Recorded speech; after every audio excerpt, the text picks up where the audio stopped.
Okay, so now here's my next question. What results have you noticed with your students?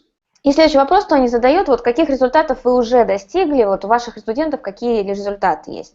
Могу сказать, что когда мы начали предоставлять нашу систему дистанционного обучения, мы даже сами были немного в шоке, потому что те результаты, которые люди достигали за 1,5-2 месяца при интенсивном обучении по 3-4 часа в день, на самом деле люди годами не могут достичь.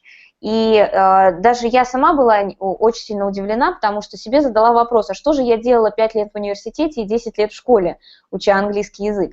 Вот, потому что, в принципе, его можно выучить очень быстро.